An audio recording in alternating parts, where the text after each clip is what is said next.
Hey, welcome to Project Recovery, a podcast about addiction. More importantly, it's about recovery, and it's brought to you by our friends at knowyourscript.org. If you're looking for information about the opioid epidemic, how to talk to yourself, how to talk to your doctors, go check out knowyourscript.org. Without them, we wouldn't be able to do this podcast weekly, and for that, we say thank you. I'm Casey Scott. That's Dr. Matt Woolley. So, Dr. Matt. Yes, sir. I had a kind of an eye-opening experience. Yeah? This weekend. Okay. I didn't have my kids, and it was, the holiday weekend. Right, the big Pioneer Day celebration. Do they still do the parade thing? Yeah, there was parades everywhere. Okay. Everything was groovy, and me and the lovely Leslie got invited to a backyard party. Right. And they had a live band in the backyard, and it was kind of cool, and I got invited last minute, and so I wasn't sure what to bring. Is this like a friend you knew, or was it Leslie's friend? No, a friend of mine, but just kind of a mutual friend, kind of new acquaintances that I've been hanging out with. And so they were like, I said, well, do you want me to bring anything? And they go, no, I think we're pretty good on the food, but just bring whatever you want to drink. And I said, well, that's pretty easy. I don't drink, but I'll bring some water. Well, you can drink other stuff. Yeah, but I'm trying to limit myself to one Diet Mountain Dew a day. Sodas aren't good for you. Yeah, and so, but I thought, you know what? I'm gonna bring some. I'm gonna bring some alcohol for them. Shut up. Swear. So you brought? Okay, tell the story. So I walk into the Maverick. Yeah. And I go back to the beer cooler. Yeah. A beer cooler that I had visited many, many, many times. Your beer cooler. Yeah, my beer cooler felt like home. You know what I mean? I walk in there, I know where everything is. You know what I mean? It's like I came home from vacation. And I'm looking in there and I'm like, this is weird. Yeah. This is crazy. Yep. And in my sobriety, I've missed out on the seltzer craze. Oh, that's big now. Yes, everybody's drinking seltzers. Right. Everybody's got a seltzer. And seltzers, the White Claws. The 4%. Yeah, seltzers, everything is seltzer. And so I was looking at all the different kinds of variety of there. So I was like, well, I'll get a 12-pack of beer and I'll get some seltzers. All right. And didn't even really think about it.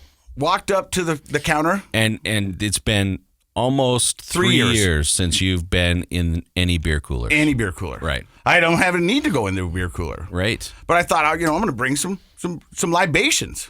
Yeah. Okay? Okay. So I'm walking in.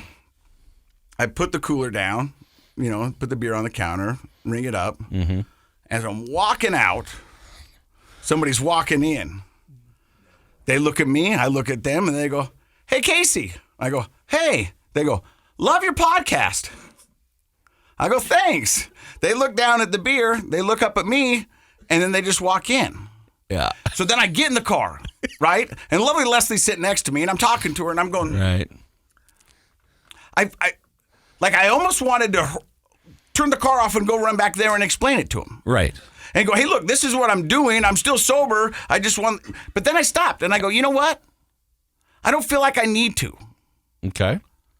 Because as your public relations specialist, I would encourage you to have done that. Well, I'm talking about it on the podcast now. Okay, that works. That's the kind of weird thing. And then I walked into the party, and everybody sees you. And they go, and then this one girl who I don't know, but I knew her boyfriend. She goes, is that Casey Scott? And the guy goes, yeah. I don't know why he's got 2 12-packs in his hands. Yeah. And so I'm talking to him, and I can look at Josh's face and tell that this was probably not a wise idea, but in my world it makes sense because I'm not drinking because I don't want to. You know what I mean? And so I just brought these because that's what the party was doing. And I sat around there sober, drinking water, dancing to the band, having a great time. And you didn't feel like you had to explain to anybody? No. So why do you think you did that? Like, I will say this, push pause. We are very judgmental of behavior. Yeah. That's what humans do. There's an evolutionary reason why and all that. So we can't really help but being judgmental on some level. Being non-judgmental is learned. Uh-huh. Okay.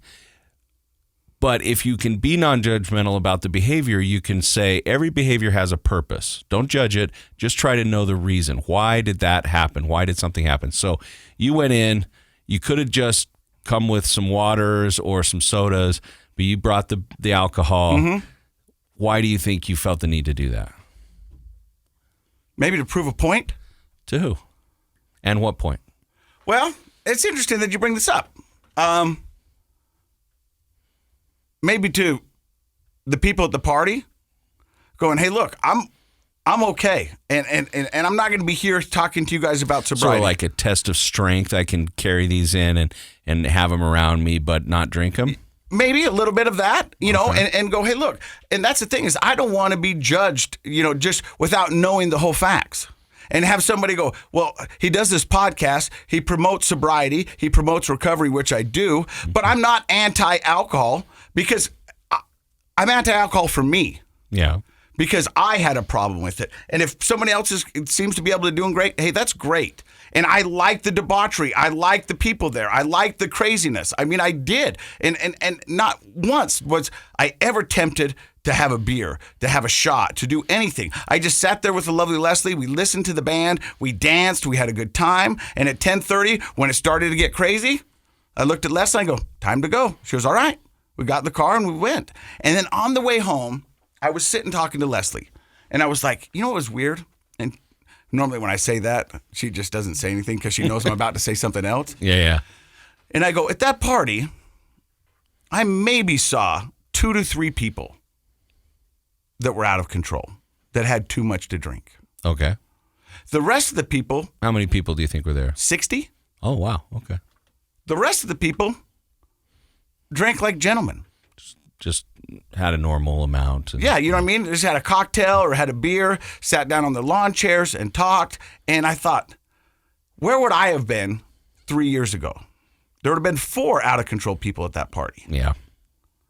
And the fact that I went there and had a great time and even brought them beer and, you bring up that, I don't know why I did it. Can I venture a guess? Sure.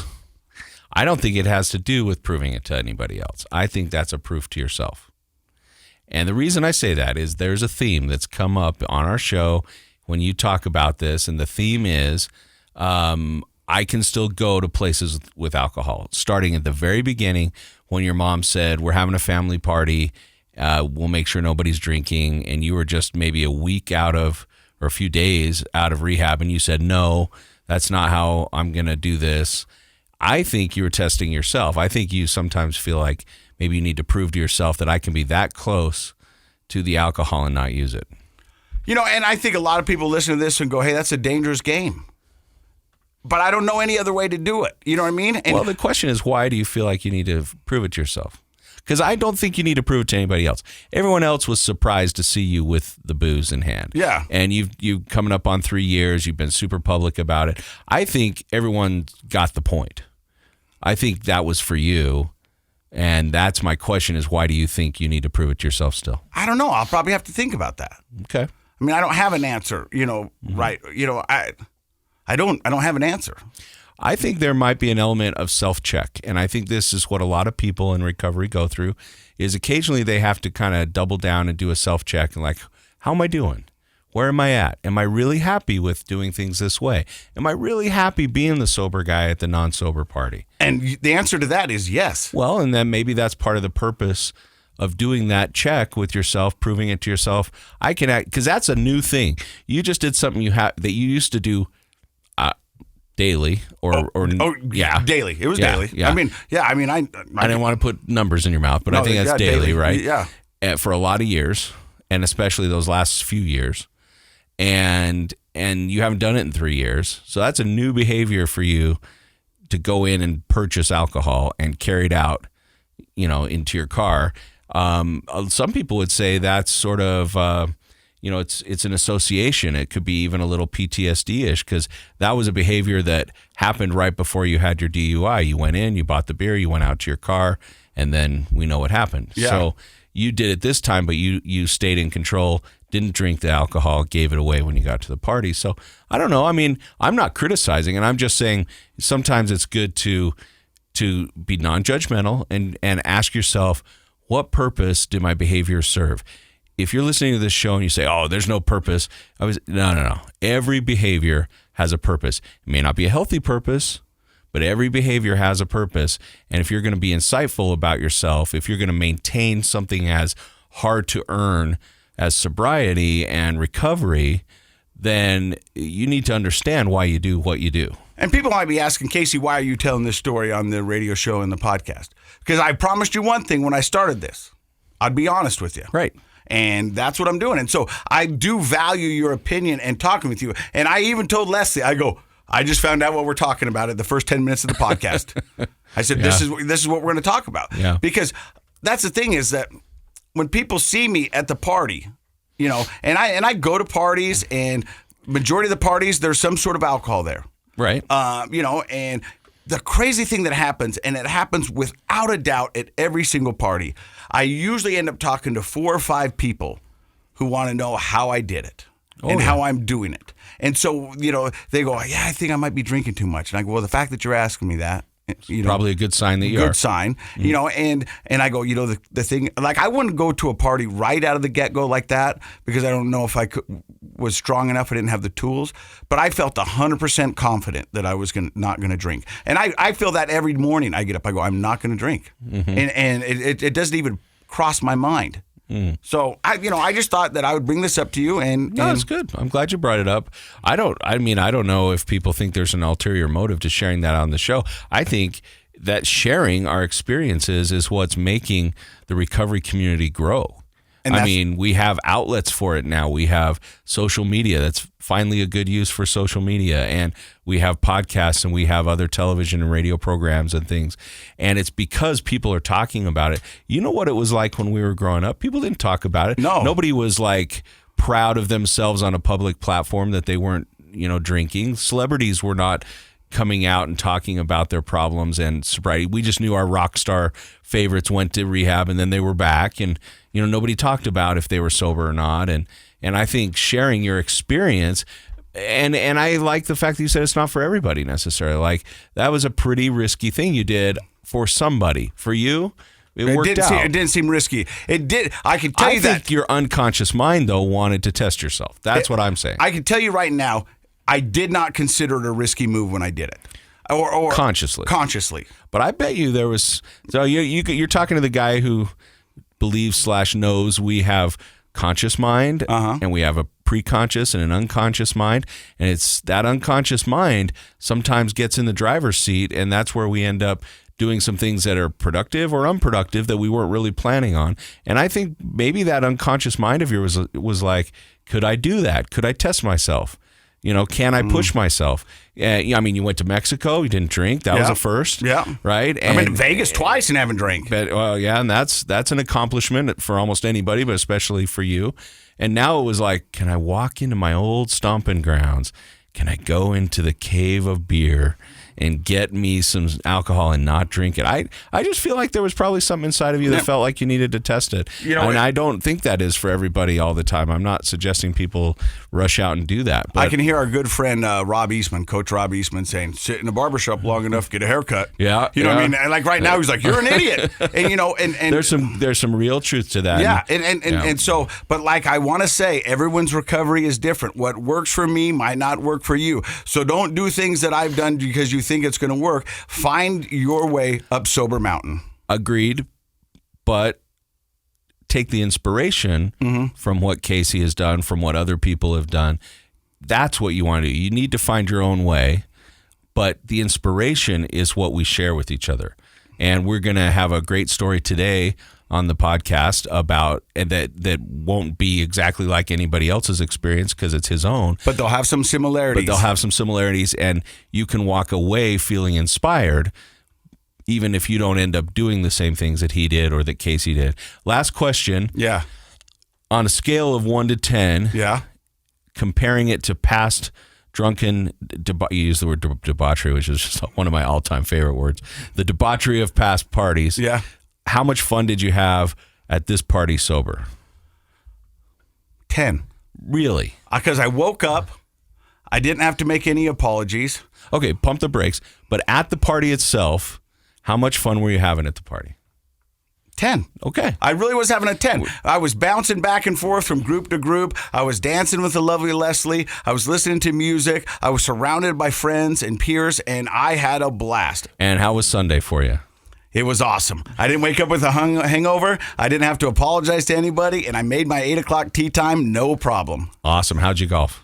I shot a 79. Well done. Yeah, that's a good day. Hey, we've got a great guest for you today. His name is Randy Burton. He's 30 years old. He's an MMA fighter, but he's been battling addiction. We'll find out more about that in just a few seconds. Hey, welcome back to Project Recovery. I'm Casey Scott. That's Dr. Matt Woolley. He's a clinical psychologist. I have to say that it's in his contract, right? No, it is not in my contract. Do we even have contracts? I don't think so. I'll tell you what, every day we show up and the card gets us in the building, I go, we get to do the card still works. Yeah, we're going to do it another day. I know, right? Sweet action. Hey, our guest today is Randy Burton. How are you, buddy? I'm doing all right, guys. So I'm so grateful for you to come in here and share your story. You're 30 years old. You're an MMA fighter. We're going to find out about MMA in just a little bit.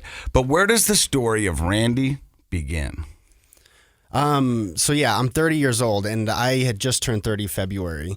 So it begins with, my mom was pretty much my mom and my dad when I was growing up. Was super grateful for that. She, coached all my T-ball teams, all the 4 diamond teams. And once I got to be about 10, the dads didn't want her teaching their sons anymore. So my mom had to kind of back off of that. Why was it just your mom? Did your dad bounce or? Yeah. So my dad left when I was about 2. And then I didn't meet him till I was about 13. He struggled with addiction also and did some prison time. And I didn't ever have contact with him until I was about 13 or 14. I kind of get the years mixed up because that's right when I started using also, was 13. So I could be off a couple of years with that. But you had a super mom. She stepped up and she didn't just do regular mom stuff. She did dad stuff too, coached your teams. Was she a good coach? Yeah, she was. Even to this day, I can jump on a softball field, sober softball, and play with the best of them. So my mom was awesome. Forget those dads that didn't want her coaching. That's what I thought. What's their problem? And I'll tell you what, sober softball is a thing, huh, bro? It's a huge thing, huge in the community. A lot of people. I that was one of those things, and I've said it on the podcast before. I was like, wait a minute, you guys play sober softball? I didn't even know that was a thing. Because when I was in college and when we graduated college, we did that. Softball was just an excuse to get effed up. Yep, it still is too. There's tons of teams, go out and drink beer or whatever, but there's 6 different leagues now, and we play all over the valley. Up downtown Salt Lake, we play out in Sandy, West Valley. There's a huge community for sober support with softball. So you said there was a certain time where the dad said, "Hey, look, let's get a male guy in here. Let's see if he can teach our kids some stuff." And so your mom was kind of relegated from her duties. Yeah, she was. And, growing up with my grandparents also in my life, we did tons of family vacations. Lake Powell was a big trip that we would take every year. My family is Italian, so we always would gather around food. Everybody, drank normally in my family. They would have wine at dinner, drink beers on the weekends, barbecues, super normal. I'm actually the only one in my family, my entire family, that suffers with addiction. And so it was really strange to me because it was just normal, but I was definitely not normal. So you didn't see, you weren't seeing relatives falling down drunk and having problems with it. It was alcohol was being consumed in sort of what we'd call kind of a normal fashion. It was just part of the meal, maybe part of the activity. Yeah. Now you said that you have a bunch of sisters. Is that correct? I do have a bunch of sisters. Yeah, 8. Whoa! A lot of women in my life. Wow, yeah. That's a lot of estrogen. Yes, it is. And it was due to marriages also, because my mom got married 2 separate times, and so there was kind of integrated families. And those sisters are still in my life. So we kind of had just a big integrated family, but not blood. But what was that like, not having brothers to hang out? Did you ever wish you had brothers growing up? Yeah. So my mom would always make jokes with her friends and my sisters that I'm training you for when you're older. And I didn't know what that meant when I was, 9, 10, 11. Right. But now I can totally see that I treat women with a lot of respect, due to my mom And my you love sisters. the Hallmark Channel? No, I don't love the whole, no, I do not. But I actually think that's a good point is, growing up with a lot of sisters, with a very hands-on mother. Yeah. I think that can help a guy kind of get out of his guy self and be understanding of and respectful of the women in his life. So I think that's fantastic. I definitely am grateful for it. But you said at the age 13 is when you started kind of using? Yeah. So I remember the first time I smoked pot for my first time. Everyone says it's a gateway. Not for everybody, but it was for me. I remember I was with some buddies after hockey. I played hockey in high school. But I was 13. I smoked out of a bong for my first time. And the first couple hits, I didn't feel it. 'Cause I think I was expecting like this huge high, because that's kind of like what the clouds open up, something, sun rays hitting you, like some life-altering moment, which I think a lot of people expect when the first time they try anything. Sure. Because you've heard of this forbidden fruit, this taboo thing. And you've seen it in movies, and people talk about it, and there's a stereotype about what happens. But eventually it got you. It did. And after I took a few more hits, I got to the point to where I was so high that I kind of started having an anxiety attack. Like everything was starting to shift in front of me. Which is super common. Yeah. It happens a lot. Yep. And what's even weirder is I knew in my stomach, I felt like, hey, I want to do this for the rest of my life. So even though you were having the anxiety, there was something about it that was drawing you in. Yes. Okay. What do you think that was?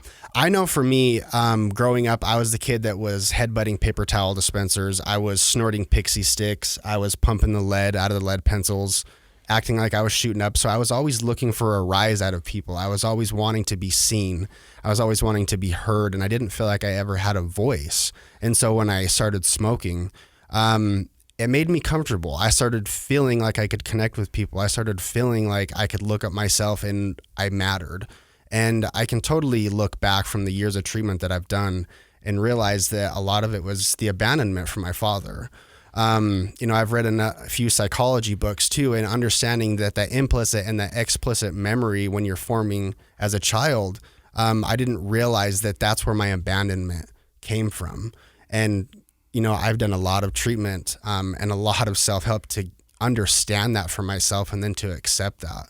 And I'm glad you bring that up, because I think a big part of our maturing as whether you're a boy or a girl growing up is having a healthy model of both a male and a female in your life.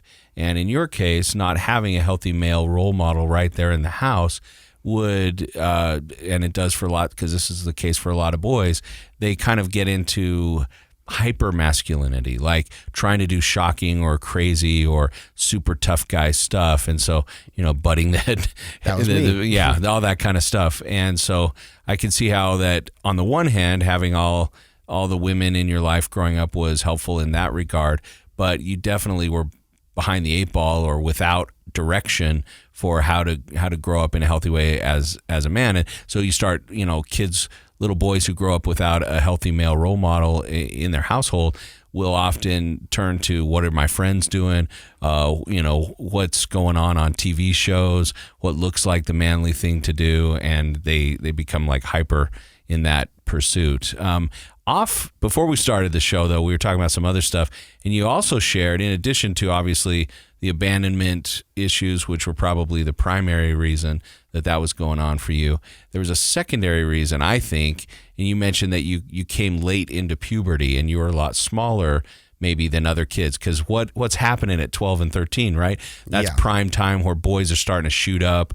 I remember there was this kid named Chris in seventh grade. He had like chest hair. We'd all be like, "Oh man, Chris has got chest hair," we looked like little boys still, and all that kind of stuff.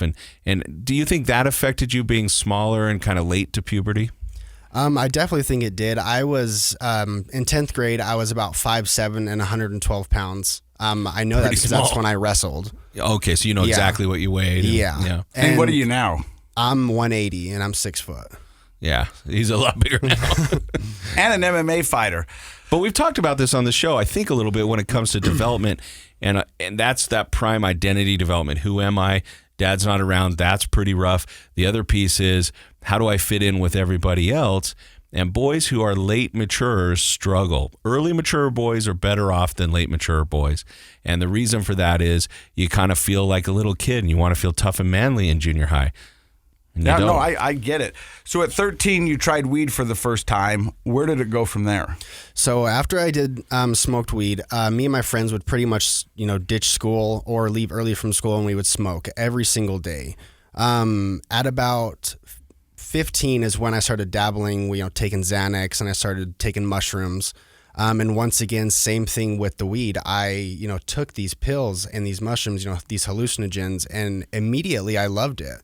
I started, seeing stuff move, and once again, that connection piece, it plays out in my entire search for drugs. And so I was laughing, I was having fun with these people, and slowly I started graduating, to harder substances. And, they talk about it in DARE, how, if you start using one drug, your inhibitions are going to lower, and then you're going to search for other things. And, that's exactly what I was doing. Wow. So all of a sudden you go from weed to Xanax to mushrooms. At this point, you're what, about 15, 16? Yeah. What about alcohol, though? Because I'm kind of curious. If you grew up with alcohol just being a normal part of, activities and dinners and stuff, did you ever drink? Like, did you ever sneak a beer when you were little or that kind of stuff? I drank some like Smirnoff Ices, but I really didn't like how alcohol made me feel. When I was, detoxing off of heroin, which that's kind of further down the road that we can talk about. When I was detoxing or I was coming down off ecstasy or methamphetamines, that's when I would reach for the alcohol because it would take that pain away.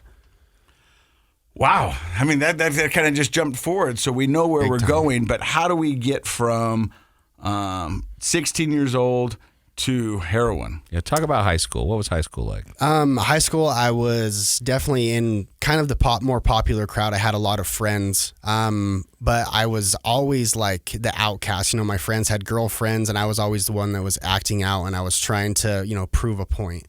I didn't do good in school. I got low grades, C's, D's, and F's. A lot of it was because I didn't think that I was good enough. I went through resource classes through elementary, junior high, and high school. And so I was immediately in my own mind set out from everyone else around me. Were you diagnosed with like ADHD or any learning disabilities? Or anything? So I have pretty bad dyslexia. And like to the point where unless I sit down and really focus on what I'm writing, I will write something and I will skip whole entire words.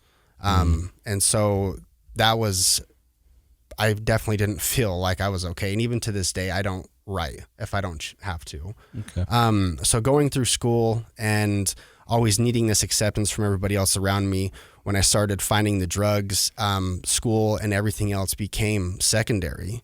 I was extremely athletic growing up. Like I said, my mom did my baseball teams. I played hockey in high school, indoor soccer. I also played rugby. So I did all of these sports, snowboarding, paintballing, golfing. And when I was about 17, is when I tried heroin for the first time. And I can tell you the exact address that I met the guy on that I picked up heroin from. I know exactly what car I was driving, and I know exactly where I stopped to take my first hit of heroin. Walk me through the process. How does one go from Xanax, weed, mushrooms to, hey, I think heroin would be a good idea? I mean, because I'm imagining there's got to be a conversation in your head that goes, well, this is probably not a good idea. It goes, but what about this? And then all of a sudden that guy wins, and you're like, now you know what car you're in, you know where you stopped. So, I mean, it had to be a pretty good conversation. Yeah, so a lot of my friends were doing the Oxycontins. That's where so I did Oxycontin a couple times, but it was so freaking expensive that there was no way that I could afford it. And so unless my friends had the Oxycontin 80s or the Oxycodone 30s, there was no way that I was getting it. And did you like how those made you feel? I did. I did it a few times, and once again, it made me sick just like the heroin did. But I liked it. I really, really liked it. It made everything numb. I didn't have to think about how less of a person I was than everybody else around me. And it was just made me comfortable for the few hours that it was in my system. Boy, isn't that a common story? And I'm sure, Randy, you've talked to plenty of people that relate to that. I know we've had a lot of people on the show that it's like that emotional numbing out. We have traumas, abandonments, things like that. And when you find something that helps that go away for a time, it's pretty tough to turn it down. Well, I think he just said it. It made me not care that I was less than a person of the people I was with. You know what I mean? Yeah. And which, of course, Randy, I think now was just the perception of a kid who was struggling. Obviously, Absolutely. You weren't less than those people, but but that was your identity. That was your self-perception. And Yeah. that's heavy stuff to carry around. So you tried heroin. Do you smoke it, snort it, shoot it? I've done all of it. I started out smoking it. I smoked it for probably 6 years. And in that time frame from 17 to about 22, I ended up selling all of my hockey gear, pawning my paintball guns, my snowboard equipment, stealing from my family, and ended up homeless downtown Salt Lake, just a couple miles from where we are right now. Now, what does your family go through? What did they do when this started to become a huge problem? At first, they weren't really sure what I was doing. And so, they would ask me, and I would kind of be honest about some of the things I was doing, but I was not telling them about the heroin use. But they tried to get me into treatment. They tried, helping me with jobs with family members. And so they were enabling me, extremely enabling me. But that's the crazy thing is they think they're helping. Yeah. And they're doing what any parent would do, given the information that they have. Yeah. Well, part of defining enabling is not, you can look at it as what the parent does or the caregiver does, but probably a better definition is how does the kid respond? Yeah. So offering help can be helpful or it can be enabling.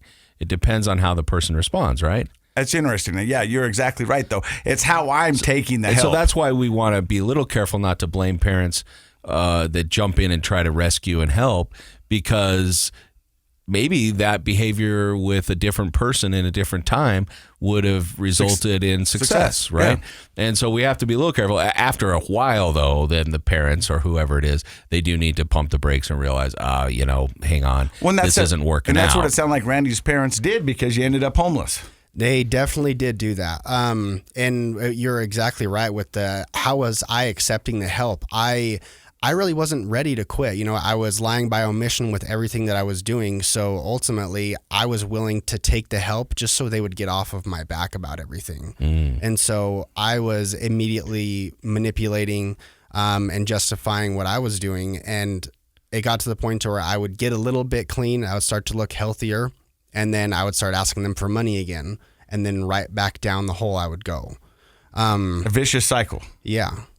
That's exactly what it is. It was day in and day out, and locking myself in the bathroom, and I could see their feet underneath the door, like trying to listen if there was a lighter sparking or what I was doing, and taking 45-minute showers. We're in a drought, Yeah, this was a couple years ago. Okay, so we're fine. It's why we're in a drought. It's a Randy showers. 45 minutes. Thanks, Randy. We cracked the case. And it's crazy how much it's changed with my family, because now it's they know all of my patterns. They know the top 5 relapse things that I do, which is not answering my phone, not texting back, and not showing up for commitments with them or for other people. And now my family, if I use it's get out. It's don't come back so till you're sober. They have a line. They have a strong line. Yeah. Healthy boundaries. Al-Anon helped my family a lot. Oh, Al-Anon's great for families. Anybody who's listening and struggling with, am I being helpful or am I enabling? Al-Anon is a good resource to kind of help you figure that out. Absolutely. You're listening to Project Recovery. We're going to take a break. Coming up, we're going to find out where Randy hit rock bottom and what he's doing now. Welcome back. We're here with Randy Burton, 11 months sober. How long would you say you battled with addiction? So I went to my first treatment center in 2009, not fully knowing that I was, an alcoholic or a drug addict. To me, they're the same thing. And my first use was when I was 13, like I said earlier. And so long enough to earn my seat as in the rooms of Alcoholics Anonymous, or just in recovery in general. I went from, smoking weed on a daily basis to shooting heroin on a daily basis, and then shooting meth and heroin. That was at the end of my using. And, my last use was August 1st of this year. And so I'm coming up on a year, and man, it's been a super up and down ride, but there's been so many growth opportunities for me in recovery and in addiction. And that's something that I've really have come to respect about myself, you know, the willingness and the openness and the vulnerability that I need as a person to continue to grow. And so when I was at my lowest low, let me ask you this. Was your last day, your last use, was that your rock bottom, or was your rock bottom maybe a week before?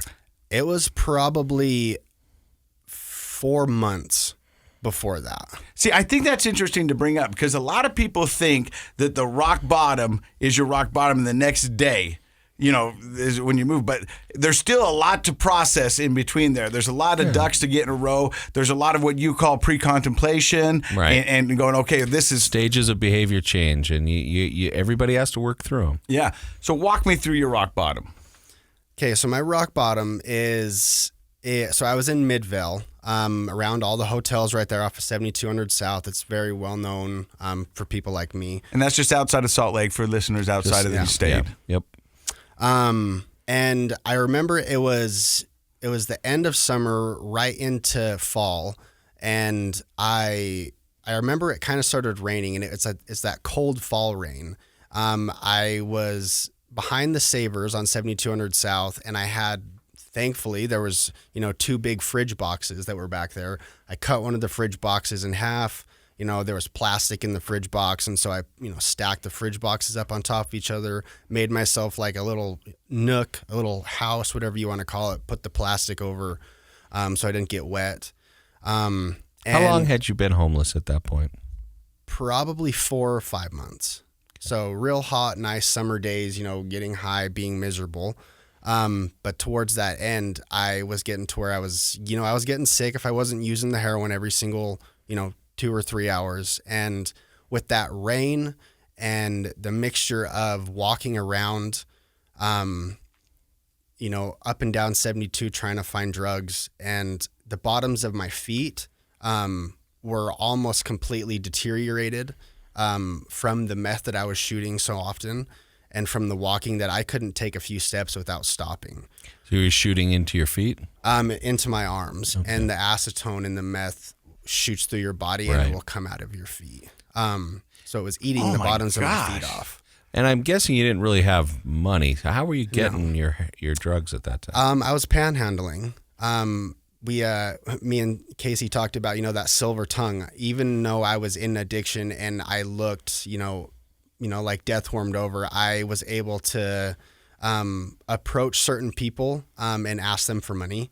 You know, my target person was, you know, a middle-aged woman with, you know, either someone with her or a boyfriend and a girlfriend, because I know enough about the mind that if I ask the male for some money, he's going to want to give it to me just so he can look good in front of the female. And so, like, I'm smart enough to know that stuff. You're using the psychology against just manipulation people. to its core. Right. Yeah. And, you know, sleeping in the box, walking around when it's, you know, freezing rain, and to the point of where I'm pulling on doors of hotels, trying to get in to just get out of the cold and that pain from being dope sick, to where my joints are hurting, my knees are hurting, and I just need to get warm for a second. Did you ever get into breaking and entering, taking things, selling them, pawning them, that kind of stuff? I did steal some rings from my family because they were an easy target. I was always really scared, and I never broke into anybody else's houses. You know, I never stole from stores unless it was food, because I was always so paranoid that I was being watched. So I never got into like stealing cards and, you know, stealing stuff from stores to pawn, but I did steal rings from my family. Your family. Yeah. But the panhandling, it seemed like you had a system that worked out for you. It did work. So you're behind the Savers. You're in your makeshift home. Yeah. And this is your rock bottom? Yeah. And I think it was a day, maybe 2 days later, I was, you know, walking in the same area, and, you know, thankfully my mom, always the person to show up and support in a healthy way now. She pulled up, I was walking down the street, and she pulled up, put her car in parked, and walked over and grabbed my arm, and just saw the track marks going down my arm, and just the tears in her eyes, and the pain that I was feeling from not having my son in my life for 2 years, my marriage went down the drain because of my addiction. And so this shame, this guilt, this hopelessness that was inside of me, I had that moment of clarity. You know, my mom looked at me and said, "Are you going to die like this?" And thankfully, I heard her, I seen her, and it got me up to uni, which is now I think called the Huntsman Huntsman Mental Health Institute. Okay. It's a freestanding psychiatric hospital here in Salt Lake City. Yep. Yeah, it's a great place. I've been there many times. Yep. I've been there once, but I liked it. Yeah, it is. It's a lifesaver. And so I went up there, and I did the detox. I got out. Now, mind you, I stayed sober for a minute, and then I had one more relapse that was extremely bad. Yeah, you took it back out for a test drive. I did. I took a little test drive, and it's strange how the universe, God, whatever you want to call it, is always there for you. I had someone give me a very large amount of meth. I ended up doing 16 grams of methamphetamine in 4 days, and I used heroin twice, and I overdosed both times when I used the heroin, and I overdosed twice in a 24-hour period.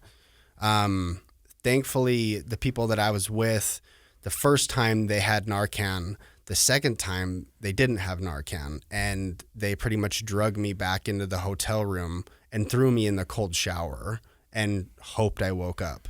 And then also shot me up with a little bit of meth to jumpstart my heart or to give me adrenaline. Thankfully that worked. And after that, I've been sober. So you knocked on death's door multiple times. Yeah. I definitely have. I also have 2 suicide attempts in the past. I was in jail detoxing one of many times, and I got this idea, that I haven't seen my son. I'm in jail again, so I'm going to use my pants and I'm going to hang myself in my cell. And it's strange because I've always believed that this part of me, this ego part of me, has been running my life, kind of like the unconscious of what you were talking about. And I put the pants around the bar, and I tied the pants, put them around my neck. And for some reason in my heart, I knew that I wasn't going to die. And then I remember saying out loud, "Let's see how deep this rabbit hole goes." And so I started to crocodile spin with my pants around my neck. Oh. I whited out. I felt my tongue fall out of my mouth, and everything went white. And then after that, I saw an image of my son come at me, but it like went through me. And then I woke up with 10 guards in the cell cutting me down, basically. So once again, at death's door. What did that experience mean to you? So that experience, I feel, was the only way that I had to come to my own senses. I have a super extreme spiritual belief, about spirit and about the universe. And immediately after, I got a book that was called The Power of Now, written by Eckhart Tolle. And then at the end of that book, it literally talks about stepping into death consciously. And that's what I did. Not realizing that's what I was doing. But after I read that, it put words to my experience. You've lived a life, brother. Yeah. And so how did you get sober this time? A lot of treatment. Tell me, did you inpatient treatment? Yeah. So I've done 7. My first one was 2009. You're close to the record. The record's 9. I think, yeah. It's a lot. Yeah, but there. 7 works. But 7 times the charm. Yeah, but let me ask you this. Every time you went treatment, did you learn something valuable? I absolutely did. From, the Cush Plush treatment centers to Odyssey House, First Step, there was a common theme in all of them.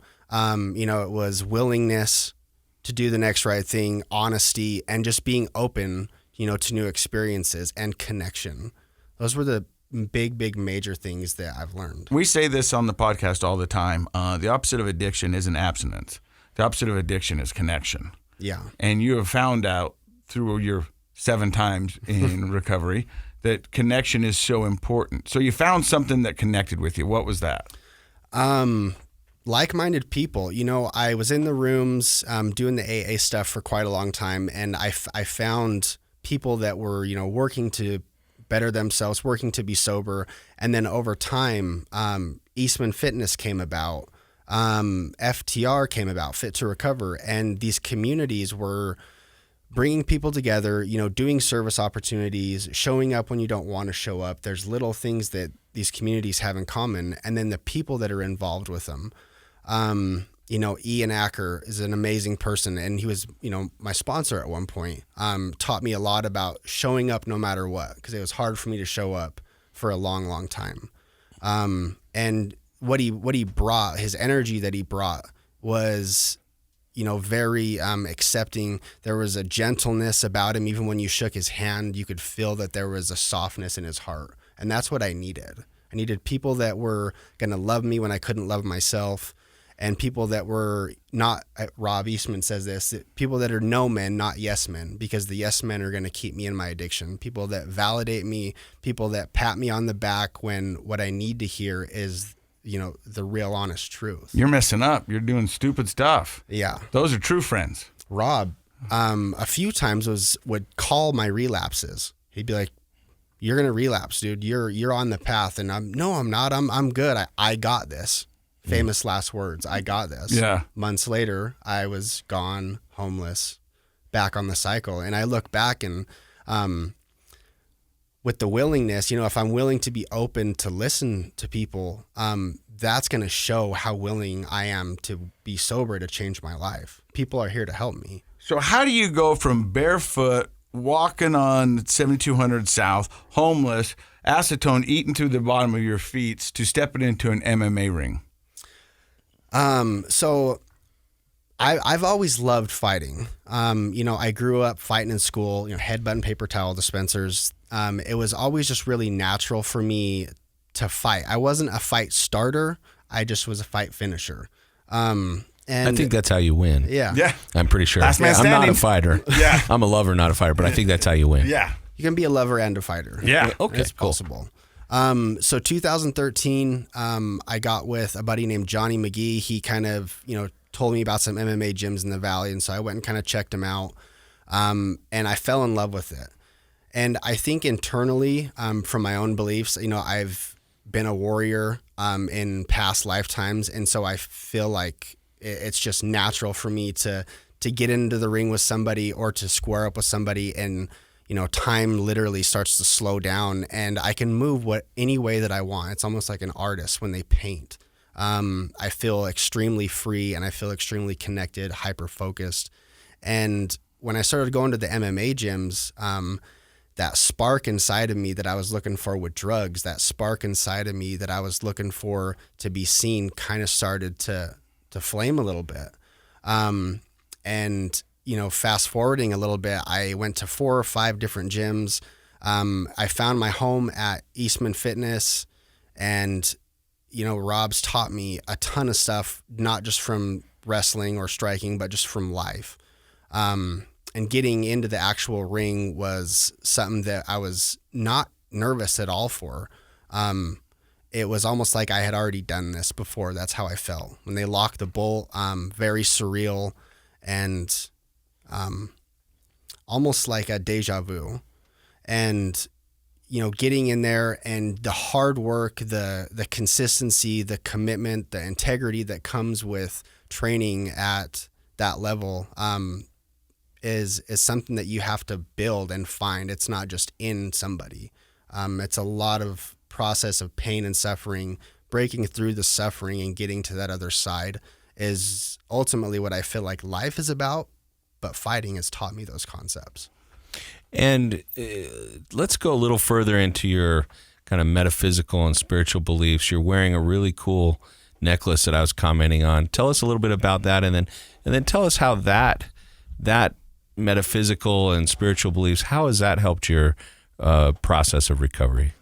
So tell us about the necklace first. It's cool. Yeah. So the necklace, you know, me and my girlfriend. It's like a big as a monkey's thumb. Yeah. It's so huge. it's a big piece of smoky quartz. It's got a little bit of hemp wrapped around it, and then you know, silver linking it to the chain, it just kind of representing and bringing in calmness to the situation, clarity for life.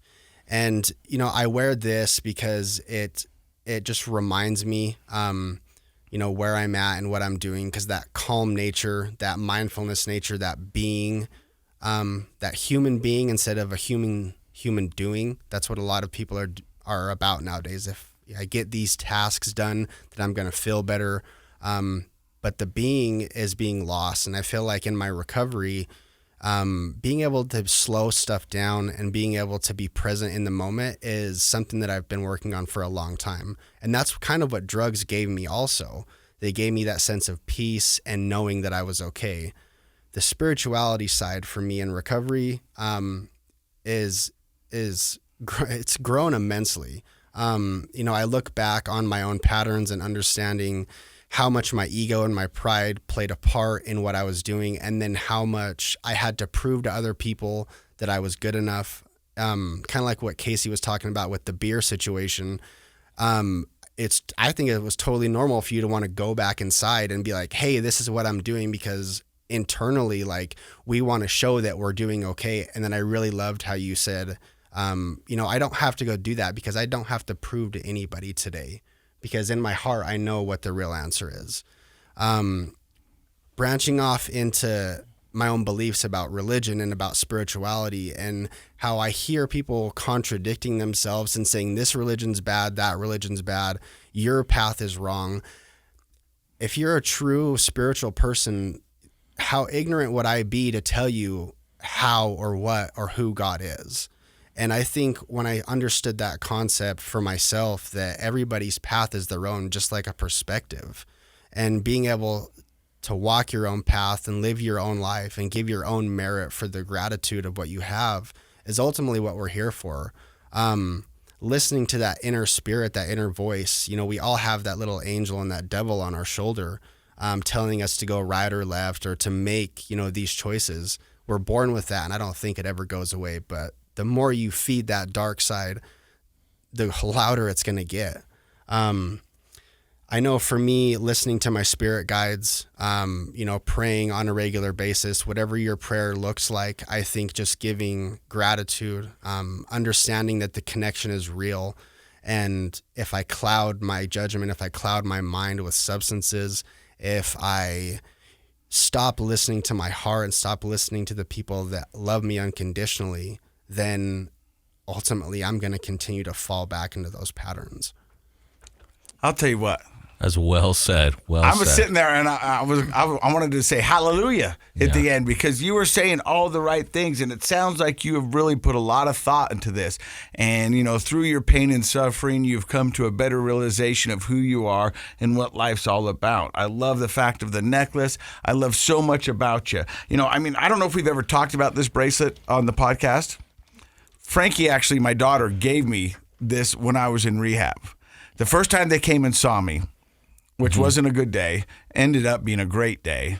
I'm sitting there at the front, and my mom's driving my kids out the front gate. The brake lights come on. Frankie jumps out, and she runs up to me and she goes, "Oh, Dad, I forgot. I made you this." Oh, and I put it on, and I've never taken it off since. And it says "Loving Hope." And I don't know how many times I look at that throughout the day. And every time I do, it reminds me that I'm doing the right thing. Yeah. Yep. And so I understand having something on there that brings you a calminess, that helps you understand that the path you're on is the right path. I've got to ask you one question before we let you go, because we know you're super busy. How's your son? My son is doing very, very well. Thankfully, he has a great mother, and also his stepdad. I'm super grateful for both of them. It was really hard for me to imagine my son being held by somebody else. It was really hard for me to imagine my son having another man teach him things. Once again, falling back into ego. But now that I know that he's safe, I know that they're both doing the best thing for him. I'm super happy. I'm ready to see him. I'm, following the path to get him back in my life. It's been 2.5 years. And, he's big. He's a strawberry blonde. His birthday's the day before mine. So, my Native American totem animal is a wolf. So his is a wolf also. I actually have this trident on my neck tattooed for him because mine's on the top of my back. And I'm ready to have him in my life. I'm ready to smell him. I'm ready to hear his voice, to hear his laugh, because for so long I disconnected with all of that and then blamed each and every other person of why I couldn't see him. So having that acceptance, knowing that now that I can be sober for myself, now I think the universe, God, is going to give him back to me, because I wasn't ready. Rob actually told me, he's like, so you were being super selfish when you wanted your son back. He's like, oh, Randy wants his pony back and then he'll be okay. And that's exactly what it was. I was basing my sobriety off of having my son. And when I didn't get him, my green card to relapse was pulled. And now that I've stuck it out, I haven't seen him. I haven't got my way. Now there's processes with, going through court, doing these things so I can get him back because I'm doing it for myself now. I love it. And that's what recovery is. You've got to do it for yourself. Everybody else benefits when you're sober, but the reason you're doing it is not for them, it's for you, because you're a better person this way.